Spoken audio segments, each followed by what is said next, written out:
Bismillahirrahmanirrahim. Assalamualaikum warahmatullahi wabarakatuh.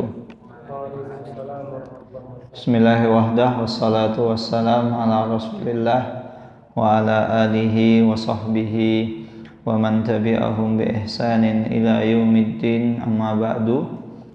Allahumma sahli sadri wa yassir li amri wahlul 'uqdatam min lisani yafqahu qawli.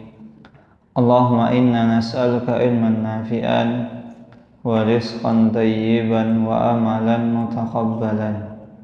Allahumma alimna ma yanfa'una wa zidna ilman wal huda wat tuqa was salaha ya rabbal alamin. Ikhwani fid din, azani Allahu wa iyyakum. Alhamdulillah summa alhamdulillah, segala puji hanya milik Allah Jalla Jalaluh. Salawat beriring salam tak lupa kita curahkan kepada junjungan kita, suri teladan kita, uswah hasanah kita, Nabiullah Muhammad sallallahu alaihi wasallam. Ikhwani fiddin, azani Allah wa iyyakum. Pada pertemuan sebelumnya Allah Subhanahu wa ta'ala telah memberikan kepada kita langkah-langkah agar seseorang itu mudah untuk melaksanakan dan mentaati setiap apa yang Allah Subhanahu wa ta'ala perintahkan, yaitu dengan seseorang mengenal Allah Subhanahu wa ta'ala melalui nama dan sifatnya. Dan hal ini, metode ini adalah metode terbaik, karena dengan seseorang mengenal Allah Subhanahu wa ta'ala, maka hatinya akan dipenuhi pengagungan dan pemuliaan kepada Allah Subhanahu wa ta'ala, serta hatinya akan senantiasa berharap dan merasa takut kepada Allah Subhanahu wa ta'ala. Maka ini adalah langkah yang paling baik. Kemudian setelahnya Allah Subhanahu wa ta'ala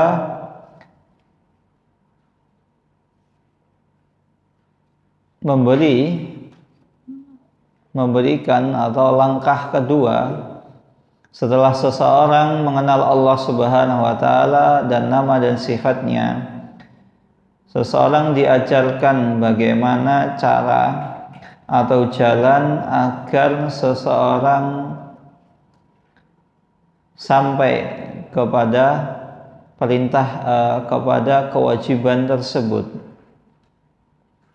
Maka dengan cara seseorang melaksanakan perintah dan menjauhi setiap apa yang Allah Subhanahu wa ta'ala larang. Kemudian setelahnya Allah Subhanahu wa ta'ala menjelaskan kepada setiap hambanya bahwa apa yang Allah Subhanahu wa ta'ala perintahkan untuk dikerjakan, atau setiap apa yang Allah Subhanahu wa ta'ala perintahkan untuk dijauhi, di sana terdapat banyak manfaat. Baik manfaat tersebut itu bisa dirasakan ketika di dunia maupun di akhirat.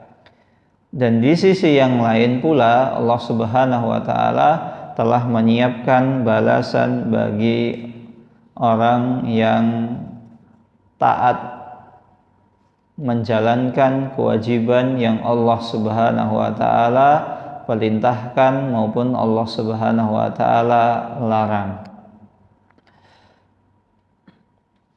Kemudian Syekh Imam Al-Ajurri rahimahullahu ta'ala, beliau melanjutkan, kanal Qur'anu lahu syifa,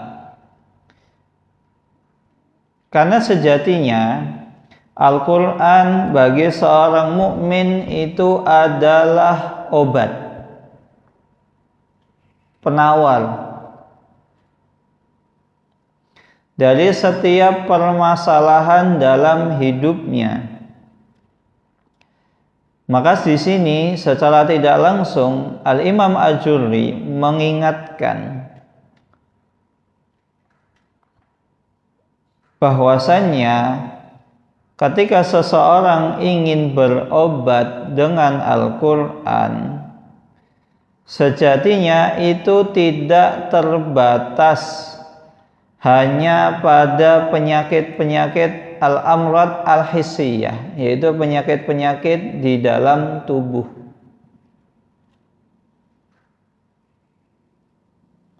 Penyakit-penyakit yang ada di di dalam hissiyah yang bisa dirasakan.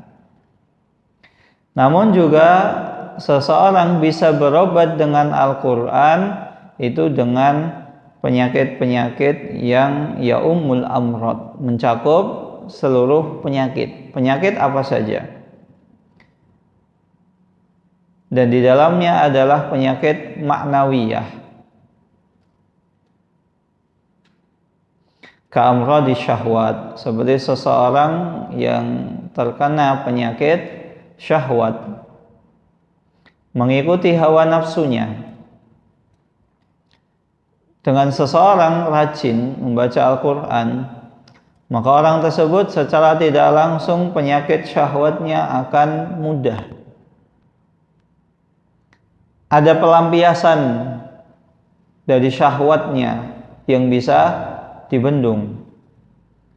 Ketika seseorang terkena penyakit syahwat, maka ada pencegahnya, harus ada vaksinnya yang bisa mencegah penyakit syahwat tersebut. Dan salah satunya yaitu dengan seseorang berobat dengan Al-Quran. Dia dengan membaca Al-Quran dan memahaminya. Dan umumnya syahwat ini berkaitan dengan lawan jenis. Syahwat itu umumnya berkaitan dengan lawan jenis. Walaupun juga syahwat di sini berkaitan dengan harta benda, kekayaan. Namun yang sering menjangkiti seseorang itu adalah fitnah lawan jenis. Maka hendaklah ketika seseorang itu rajin membaca Al-Quran dan mempelajarinya, dia tidak bermudah-mudahan dalam berinteraksi dengan lawan jenis. Tidak bermudah-mudahan. Kita menjaga jarak, kita menjaga batasan yang syariat atur. Ya walaupun sebagian orang mengatakan jadi laki-laki kok kolot banget, nggak apa-apa. Justru laki-laki yang kolot itu terkadang memiliki value yang lebih dibanding laki-laki yang kepada setiap perempuan itu dia bisa senyum, dia bisa ramah. Nah, ketika dia dari kecil, dari dulu kepada setiap lawan jenis itu ramah, itu berbahaya. Walaupun ramah sendiri itu adalah kebaikan. Karena seseorang ketika dia ramah, maka setidaknya dia mengamalkan adab yang mulia kepada orang lain. Tapi ketika ramahnya itu kepada lawan jenis, yang mana lawan jenis tersebut itu bisa menimbulkan fitnah, maka ini menjadi bukan kebaikan, ini adalah masalah.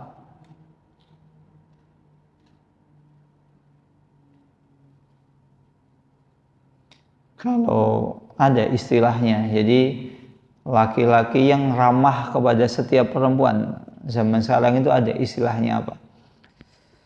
Barangkali antum tahu. Jadi laki-laki yang ramah kepada setiap perempuan, atau setiap perempuan yang ramah kepada setiap laki-laki. Ini bahaya. Jangan sampai seseorang bermudah-mudahan interaksi dengan lawan jenis. Interaksi secukupnya. Terlebih lagi perempuan. Salah satu kemuliaan seorang perempuan adalah sikap feminimnya. Feminis. Lembut, tapi di sisi lain juga seperti mawar. Mawar itu indah. Tapi di sisi lain mawar tersebut itu memiliki duri yang bisa menjaga dirinya. Dia punya batasan kepada lawan jenis. Tidak setiap laki-laki kemudian dia dekat, ramah. Bahaya seperti itu.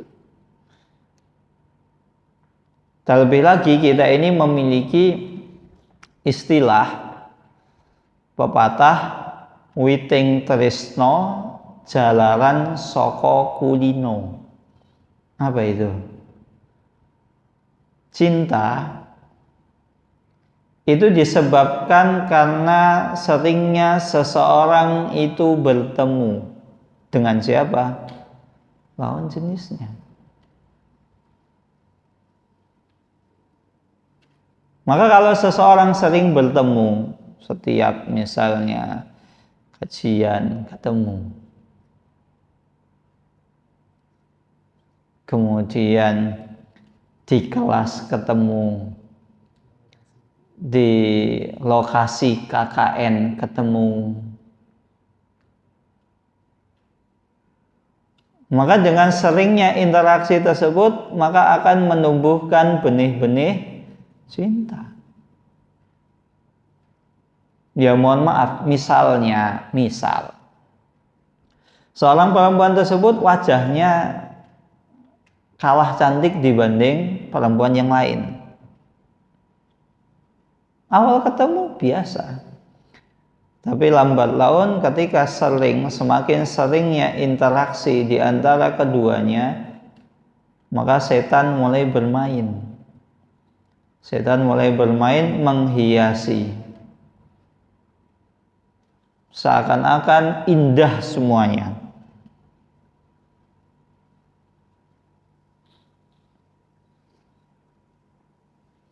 Maka antum hati-hati. Terlebih lagi nanti ketika antum menjadi seorang dai, lulus dari LTQ Al-Fatah, antum menjadi seorang dai, antum waspada. Ini nasihat untuk kita semua, termasuk yang berbicara. Jangan bermudah-mudahan untuk menerima konsultasi lawan jenis. Jangan bermudah-mudahan menerima konsultasi dari lawan jenis. Sekali, 2 kali, lama-lama nanti awalnya masalah-masalah yang penting. Tanpa dia sadari berlanjut kepada masalah-masalah yang kurang penting. Dan tidak jarang nanti mulai cerita rumah tangganya, curhat, Ustadz, suami saya seperti ini dan begitu. Secara tidak langsung dia mengkode ketika keseringan. Banyak kejadian seperti itu. Terlebih lagi ehwan pekajian. Zaman sekarang Masya Allah ini mulai marak. Semoga Allah melindungi kita semua. Ehwan pengajian itu banyak yang terjadi perselingkuhan. Selingkuhannya di mana? Perselingkuhannya di kajian. Janjian, datang kajian bareng. Ya memang awalnya masing-masing pakai kendaraan sendiri. Tapi lama-lama saking seringnya, maka jangan heran ketika suatu ketika nanti check-in di hotel. Na'udzubillahi min dzalik. Maka yang seperti ini hendaklah kita waspadai. Karena setan itu pintar dalam menggoda hawa nafsu manusia. Banyak kisah-kisah, bahkan ada seorang yang hafid dan hafidhah itu berzina, naudzubillahi min dzalik. Begitu juga seorang kawan itu pernah cerita, ada mahasiswi, mana perlu disebutkan kampusnya. Ada salah seorang kawan cerita, ada salah satu mahasiswi yang kuliah di Timur Tengah melakukan perzinaan dan bahkan sampai naudzubillah hamil.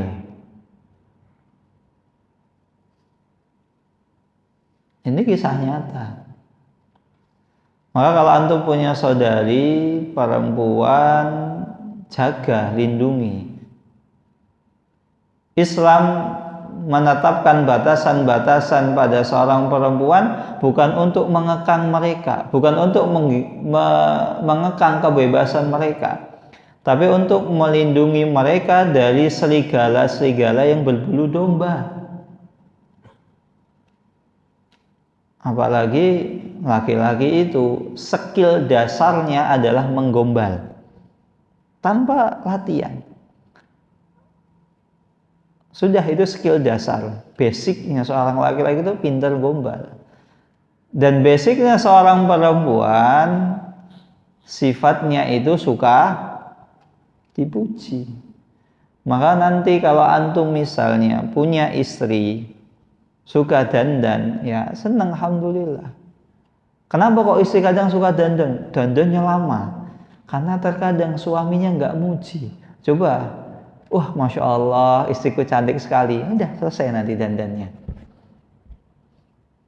Tapi kalau suami tidak kunjung datang, tiba menghampiri istrinya yang sedang dandan dan memujinya, istri tersebut tetap dandan. Bahkan kalau suaminya, ayo deh, ayo istriku, ayo Umi, ayo Bunda, cepat, ini loh sudah ditunggu anaknya, sebentar, masih ini, masih itu, kurang ini, kurang itu. Nah, antum turun dari kendaraan, datang hampir istri. Masya Allah istriku sudah cantik sekali, Masya Allah istriku cantik sekali. Udah selesai nanti dandannya. Karena seperti itu, sifat seorang perempuan seperti itu, suka untuk dipuji. Bahkan digombalin, yang hal-hal yang secara logika ya tidak mungkin, senang, karena begitu basicnya seorang perempuan. Maka hati-hati ketika antum memiliki saudari perempuan atau kakak atau adik, lindungi mereka. Jangan sampai mereka diterkam oleh serigala berbulu domba. Kemudian di sisi yang lain, terkadang ada sebagian orang yang bertanya, kenapa kok marak perselingkuhan di kalangan ikhwah pengajian. Orang-orang yang sudah ngaji, padahal pakaiannya yang perempuan tertutup, lebar, rapat, longgar. Yang laki-laki misalnya memakai pakaian yang islami, celana di atas mata kaki, kemudian memakai jenggot, rajin datang pengajian. Kenapa kok sering terjadi perselingkuhan? Atau seakan-akan ikhwan pengajian itu menjadi sasaran empuk tersebut. Sehingga ada sebagian orang yang beralasan, buat apa saya hadir kajian, ujung-ujungnya juga selingkuh. Sekalian, yang pertama yang perlu kita ketahui, fitnah syahwat itu tidak mengenal siapapun itu. Mau dia sudah ngaji atau belum ngaji, ngajinya tiap hari sekali atau seminggu 2 kali atau cuma seminggu sekali, tidak mengenal. Dan di sisi yang lain, sekalian rahmati Allah Subhanahu wa taala, perlu kita ketahui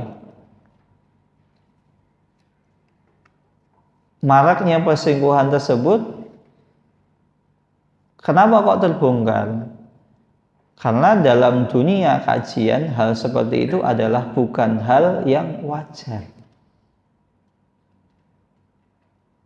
Sehingga itu dikategorikan sebagai perselingkuhan. Bukan berarti yang rajin hadir kajian itu tukang selingkuh, bukan.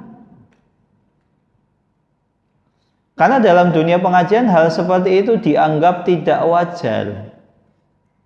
Sedangkan dunia di luar dunia kajian, hal seperti itu sudah dianggap wajar. Menyentuh lawan jenis itu wajar. Awalnya sentuhan biasa, lama-lama sentuhan yang mulai. Ya itulah tadi. Pepatah weting tresna jalalan saka kulino. Sedangkan dalam dunia kajian hal seperti itu dianggap tidak wajar.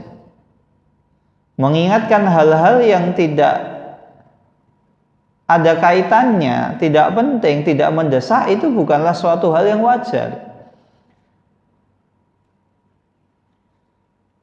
Sedangkan dalam dunia, di luar dunia kajian, seringkali hal seperti itu dianggap suatu hal yang wajar.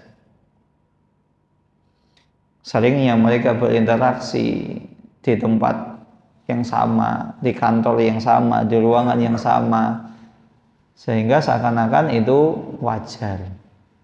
Mereka mewajarkan, padahal tidak setiap hal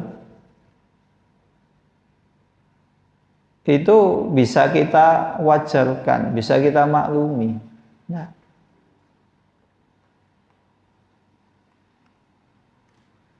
jika kita telusuri dunia di luar dunia pengajian, dunia kajian jauh lebih banyak orang-orang yang terjumus ke dalam perselingkuhan. Ala kulli hal, naudzubillahi min dzalik. Semoga Allah Subhanahu wa taala melindungi kita semua dari fitnah syahwat. Begitu juga Al-Qur'an ini bisa menyembuhkan seseorang dari syubhat. Syubhat yang ada di dalam pikirannya, di dalam otaknya, itu bisa dihilangkan dengan Al-Quran. Dengan seseorang sering-sering membaca Al-Quran.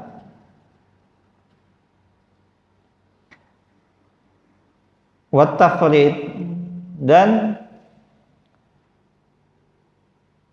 masalah tafrid. Apa itu tafrid? Ghulu, ekstremis. Itu bisa dihilangkan dengan Al-Quran. Terlebih lagi biasanya kawan-kawan yang awal hadir kajian itu biasanya semangat semuanya, semangat 45. Terlebih lagi dari generasi muda, ketika mendapati kemungkaran langsung katakan ini salah, ini nggak benar, ini seperti ini. Padahal teori dengan praktek itu berbeda jauh. Teorinya memang seperti ini, tapi prakteknya terkadang kita perlu strategi. Tidak setiap kita dapati kemungkaran langsung kita tebas. Bapak, celananya isbal, angkat celananya. Kalau enggak diangkat celananya, besok celananya saya potong. Ternyata bapaknya ngeyel. Besoknya akhirnya anaknya guntingi celana bapaknya biar nggak isbal. Apa yang terjadi? Akhirnya bapaknya marah, anaknya diusir. Dasar anak durhaka sama orang tua. Sering hadir kajian, bukannya semakin berbakti sama orang tua, kok malah semakin membangkang, semakin menggurui, semakin sok paham. Saya gini-gini itu juga bapakmu. Saya lahir duluan, saya lebih tahu banyak dibanding kamu. Kamu bawa anak kemarin sore sudah sok-sok ngajarin bapakmu.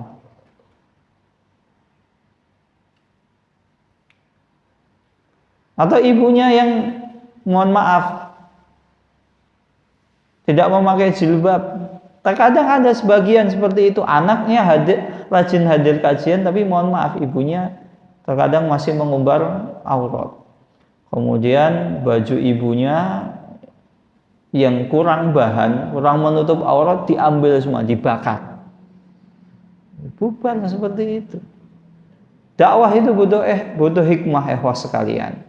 Maka dengan Al-Quran, ekstremis seperti itu bisa dihilangkan. Terlebih lagi Al-Quran mengajak seseorang, ud'u ila sabili rabbika bil hikmati wal mau'izatil hasanah. Serulah manusia itu dengan hikmah, wal mau'izah, dengan dalil yang kuat.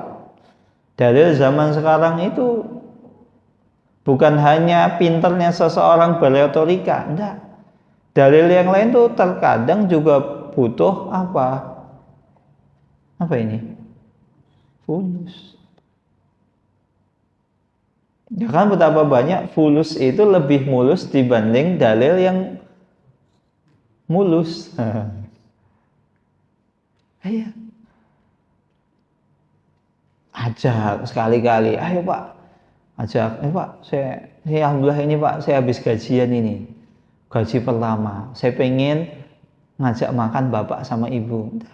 Bapak sama ibu mau makan di mana? Di restoran mana? Ayo saya bayari. Kalau misalnya gaji antum sedikit, ya ajak makan misalnya di pinggir jalan, orang tua sudah senang. Maka itu dampak efeknya itu sungguh luar biasa. Orang tua akan senang.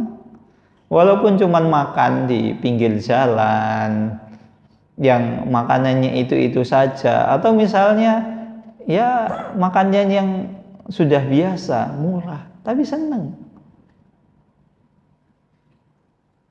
Sehingga dengan ini orang tua akan mudah untuk menerima dakwah kita.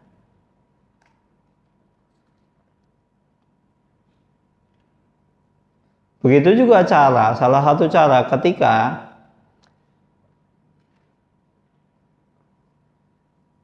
seorang istri itu suka membantah atau ngeyel atau masih melakukan hal-hal yang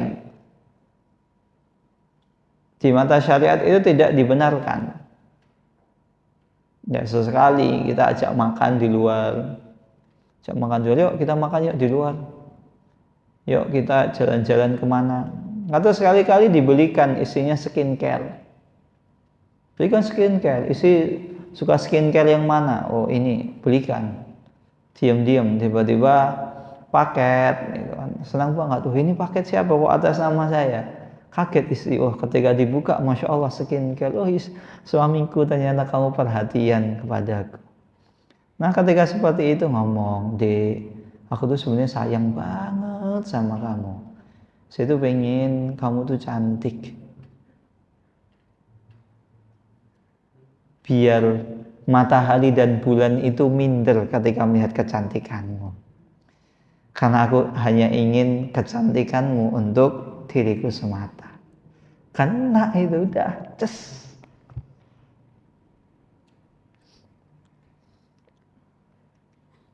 Maka ekstremis ini bisa dihilangkan, ekstremis ini bisa dihilangkan dengan Al-Quran. Penyakit ekstremis. Dan sejatinya ekstremis itu menjangkiti semua hal. Semua komunitas itu ada yang ekstremis. Semua komunitas itu ada. Kemudian wat tafrid fit ta'at, berlebihan dalam ketaatan. Wa ghairu dzalika minal amrad, dan begitu juga penyakit selain itu. Selain penyakit syahwat, syubhat, kemudian ekstrim dalam ketaatan. Wa ghairu dzalika minal amrad wa tadabburi kitabillahi wa ta'ammulihi wal amalu bima fihi ilajun lidzalika kullihi. Maka dengan seseorang mentadaburi Al-Quran, memahami Al-Quran, dia mentadaburi sehingga dia bisa berobat dengan Al-Quran serta mengamalkannya, maka hal itu bisa menjauhkan seseorang dari sakit syubhat, syahwat, dan berlebih-lebihan dalam ketaatan.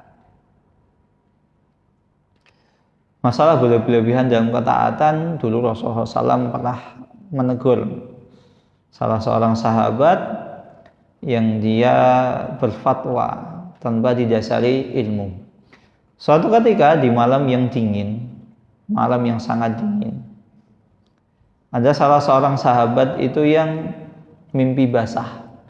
Dan namanya orang junub, dia harus mandi besar. Sedangkan cuaca di sana sedang dingin-dinginnya. Apalagi di Madinah itu Masya Allah, dinginnya Madinah itu luar biasa. Bahkan kawan-kawan yang biasa tinggal di Rusia dan lain sebagainya, yang notabene di sana dingin, mereka merasakan dinginnya Madinah itu lebih dingin dibanding Rusia, Islandia dan lain sebagainya.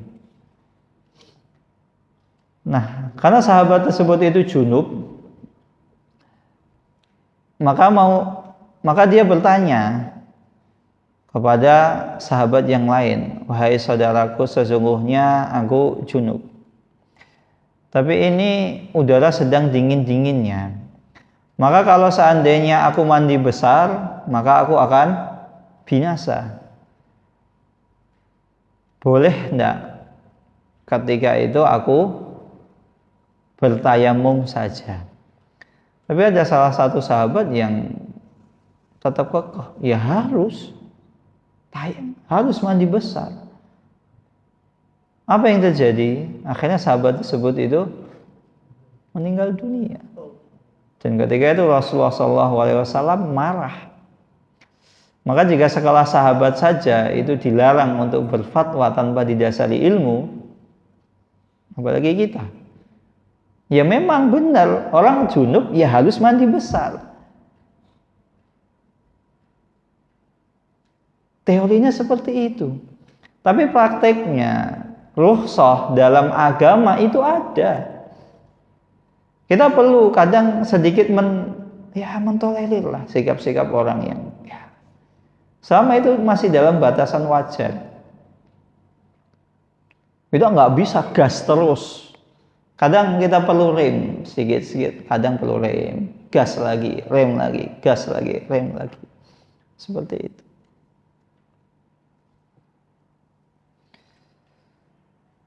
Kemudian ikhwas yang dirahmati Allah Subhanahu wa taala, Imam Al-Ajurri melanjutkan fastaghna bila malin. Maka seseorang yang mentadabburi Al-Qur'an, maka dia akan kaya bila malin. Walaupun dia tidak memiliki harta. Bagaimana itu bisa terjadi? Yaitu dengan Allah Subhanahu wa taala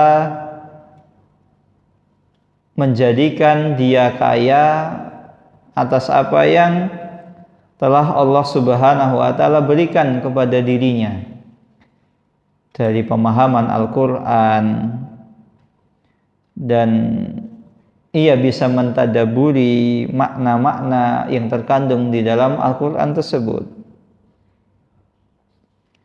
Karena dengan seseorang bisa mentadaburi Al-Quran, bisa memahaminya, bisa mengambil ibrah dari Al-Quran tersebut, kanal Qur'anu ghinan lahu, maka Al-Quran sejatinya cukup bagi dirinya.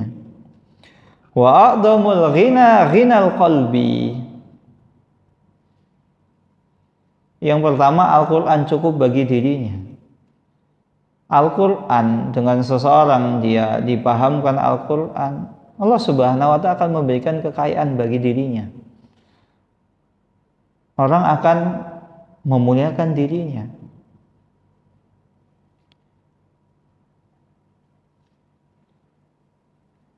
Dan di sisi yang lain,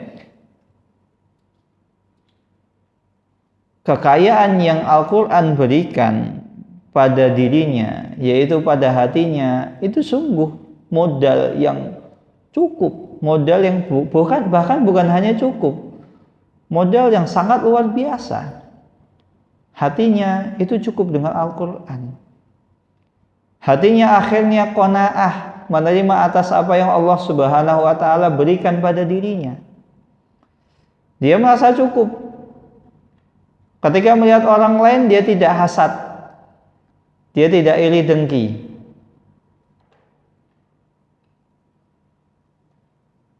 Hati yang cukup pada zaman sekarang ini adalah sebuah perbendaharaan yang sangat luar biasa, sangat berarti. Karena banyak di luar sana orang-orang yang tamak terhadap harta, orang-orang yang tidak qanaah menerima atas apa yang Allah Subhanahu wa taala berikan pada dirinya. Dia tidak merasa cukup, kurang terus. Padahal sejatinya orang yang hidupnya kurang dari dia itu lebih banyak dibanding orang yang hidupnya lebih kaya dibanding orang tersebut.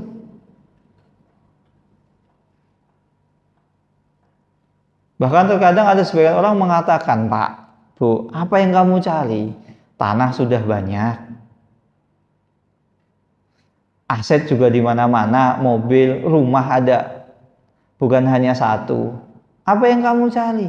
Anak juga sudah besar, masih mengejar dunia. Hatinya tidak merasa cukup.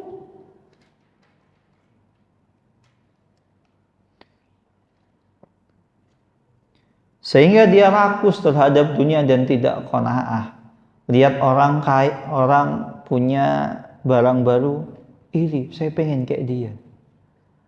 Padahal tidak jarang ketika kita hitung kekayaan orang yang dia merasa iri kepada orang tersebut dengan dirinya, lebih kaya dia. Tidak jarang seperti itu.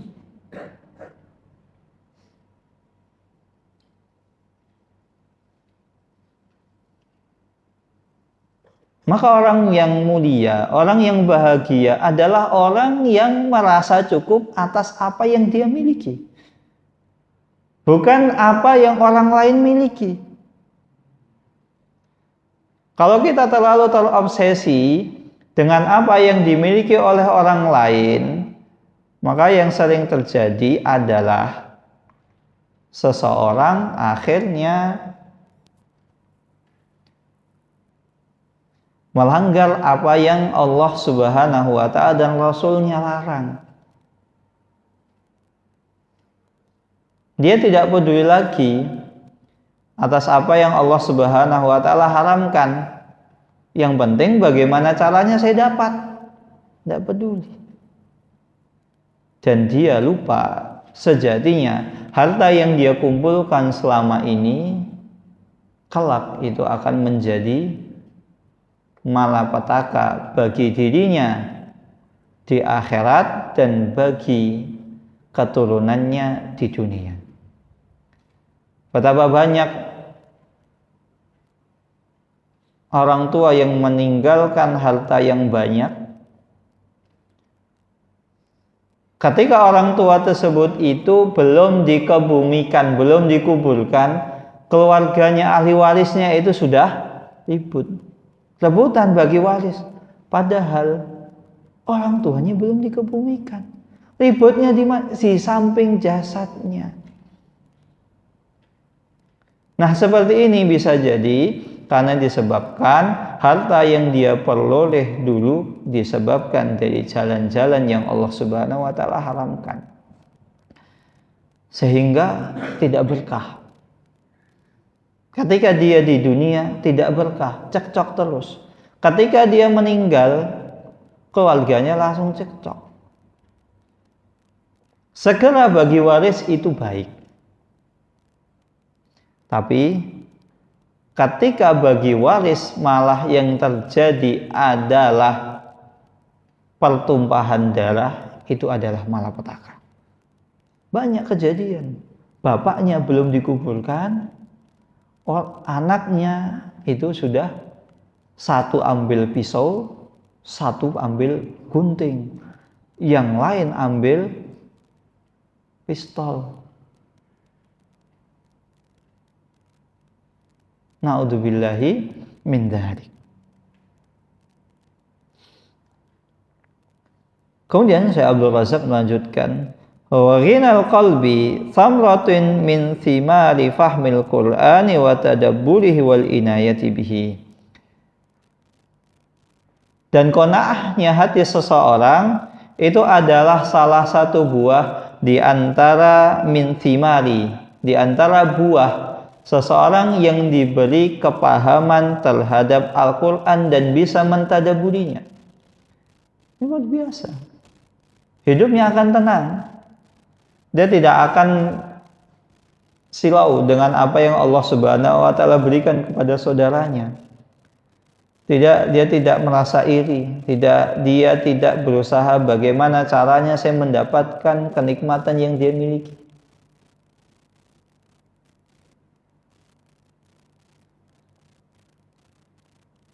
Bahkan tidak jarang karena hati yang tidak qanaah ini, akhirnya seorang laki-laki rela menceraikan istrinya untuk menikahi perempuan lain. Seorang laki-laki rela merebut istri laki-laki lain. Begitu pula sebaliknya, seorang wanita dengan berbagai macam cara dia berusaha merebut suami wanita lain. Karena dalam pandangan dia, rumput tetangga itu lebih hijau. Padahal faktanya belum tentu. Faktanya belum tentu. Rumput tetangga hijau karena kita tidak memilikinya.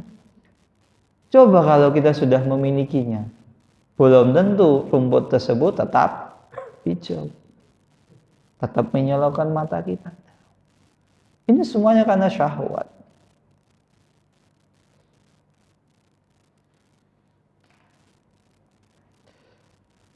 Wa azza bila asyiratin, dan dengan Al-Quran pula seseorang itu akan mulia bila asyirah, walaupun dia tidak memiliki keluarga atau dia tidak memiliki pengikut.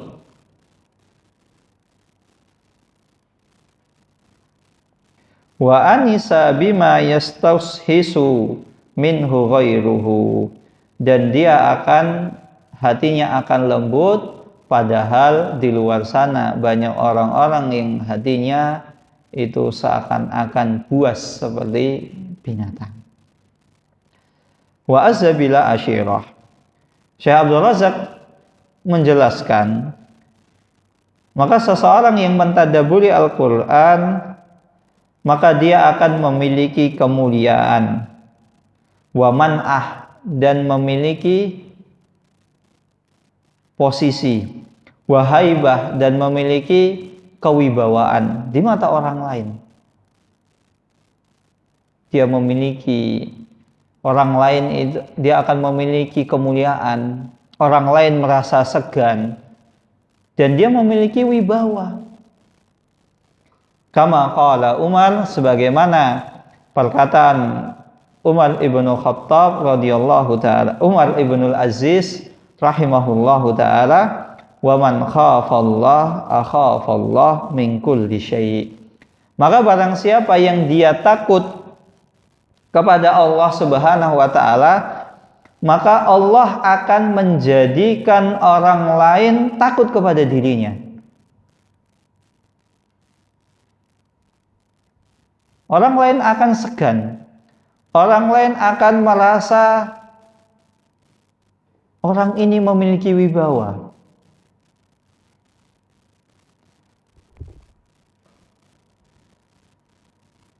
Orang lain akan tunduk kepada orang tersebut. Dalam sejarah kita mengenal seorang budak yang Allah Subhanahu wa ta'ala berikan kepahaman akan Al-Quran. Sampai ketika itu seorang khalifah kaum muslimin itu datang kepada dirinya.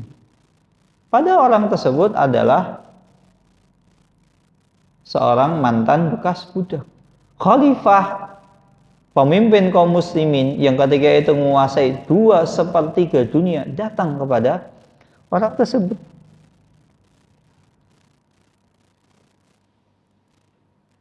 Padahal siapa yang berani menentang perintah seorang khalifah. Orang kafir saja ketika itu takut untuk menantang kaum muslimin. Ini khalifahnya, pemimpinnya datang jalan kaki menuju Mekah untuk menemui siapa? Siapa? Bekas budak. Fakihnya kota Mekah ketika itu.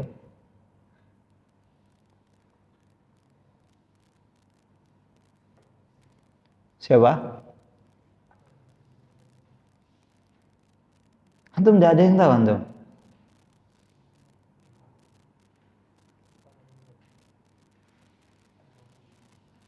Siapa? Rosid. Siapa Rosid?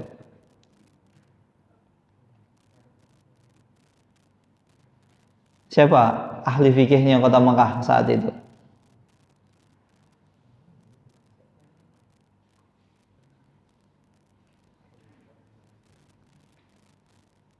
Ini PR buat antum. Tugas buat antum cari.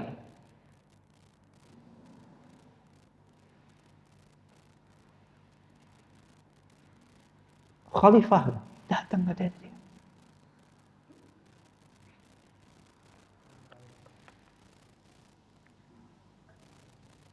Waman lam yakhafillah, dan barang siapa yang dia tidak takut kepada Allah Subhanahu wa taala, lam yakhafullahu khafa min kulli syai'.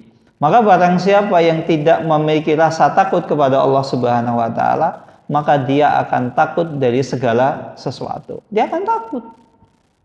Dia akan khawatir. Berbeda ketika seseorang memiliki rasa takut kepada Allah Subhanahu wa taala, dia akan tidak takut. Silahkan. Anda mau menciderai saya. Tidak akan takut. Umar bin Khattab radhiyallahu taala anhu ketika membebaskan Baitul Maqdis, beliau naik keledai. Dari mana? Dari Madinah sampai ke Palestina. Ketika sampai Palestina, orang Persia atau orang Romawi? Orang Romawi itu heran. Mana khalifah kalian yang kalian janjikan datang ke sini? Mana? Saya tidak akan menyerahkan kunci Baitul Maqdis kecuali kepada Umar bin Khattab. Padahal ketika itu Umar bin Khattab radhiyallahu taala anhu itu ada di hadapan. Kemudian ketika ditunjukkan, lihat, nah ini Umar bin Khattab. Nah, pemimpin kalian seperti ini. Jika pemimpin kalian seperti ini, maka bagaimana lagi dengan rakyatnya? Seorang pemimpin yang tidak takut terhadap orang lain. Umar naik keledai dari Madinah sampai Palestina, tidak ada satupun pengawal. Tidak ada iring-iringan. Jika pemimpinnya saja seperti ini, apalagi rakyatnya. Maka rakyatnya jelas aman. Maka saat itu banyak yang akhirnya dia bersyahadat masuk Islam. Karena apa? Ketika pemimpin itu aman, rakyatnya jelas pasti aman. Nah, pemimpin keluyuran, tidak ada ajudan yang menyertainya. Aman-aman saja. Apalagi rakyat jelata. Jelas itu pemimpin yang adil. Perkataan tersebut dikeluarkan oleh Imam Baihaqi dalam Syu'abil Iman. Wa anisa bima yastauhisu minhu ghairuhu, dan hatinya akan lembut, tidak buas, tidak galak, tidak galak, cuek, jutek pada orang lain. La yusibu qalbahu wahsyah, maka hatinya itu tidak terjangkiti penyakit wahsyah. Apa itu wahsyah? Wahsyah itu judes, ketus, cuek. Wahsyah itu seperti itu, galak, temperamental, seperti itu. Orang yang baca Al-Quran, orang yang mentadabbur Al-Quran, bukan tipe orang yang temperamental, orang yang gampang marah, orang yang tersulut emosinya, orang yang cuek, orang yang jutek, enggak. Kalaupun dia cuek dan jutek, itu dia menempatkan cuek dan juteknya itu pada tempatnya. Bukan ketika pada setiap orang ketemu la salam, wala kalam, wala senyuman, nggak mengucapkan sepatah kata pun, nggak mengucapkan salam, nggak senyum. Mukanya datar, seakan-akan nggak bisa senyum. Kenapa demikian? Orang yang mentadabbur Al-Quran dijauhkan dari hati sifat-sifat yang tercela. Li'anna indahu al-unusa bi kitabillah aina makana wa aina mahala.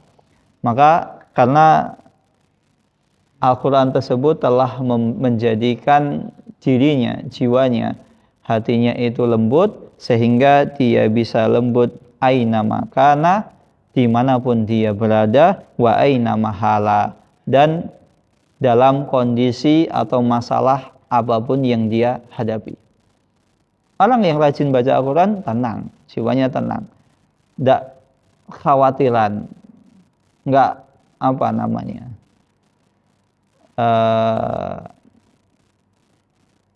tidak fobia,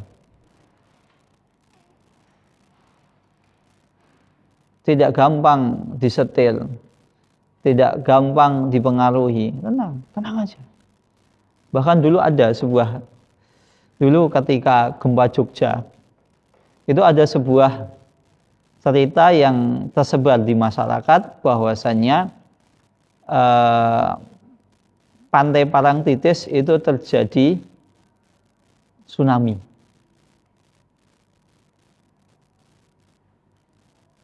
Akhirnya banyak warga yang takut, lari, kabur dari rumahnya. Padahal kalau secara logika, secara teori ya, waktu itu kisahnya tersebar di Solo. Padahal Pantai Parangtritis itu kalau mau melewati Solo, itu masih melewati mana?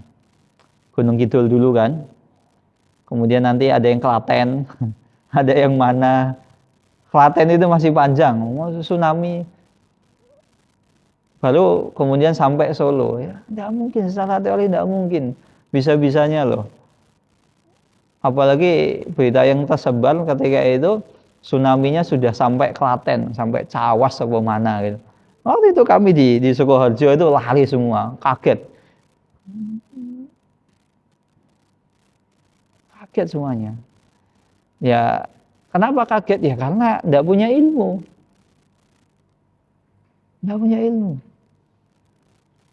Akhirnya khawatiran. Padahal secara teori ya kalau mau sampai Sukoharjo ya silahkan gitu loh. Cuma kan masih banyak gitu loh. Mungkin Solo kena, mungkin Klaten kena, tapi Sukoharjo masih jauh. Kecuali Sukoharjo yang pinggiran Klaten itu masih mungkin. Itu belum nanti kena Bengawan Solo. Masih banyak seperti itu. Nih makanya hal-hal seperti ini ya salah satu gambaran ketika seseorang itu tidak memiliki ilmu, maka yang di dalam hatinya itu isinya adalah khawatir, takut. Beda dengan seseorang yang tahu ilmu, tenang, masih ada gunung, masih ada ini, masih ada itu, sehingga hidupnya tidak mudah untuk khawatiran. Wallahu taala alam bishawab. Yang bisa disampaikan kurang lebihnya mohon maaf. Assalamualaikum warahmatullahi wabarakatuh.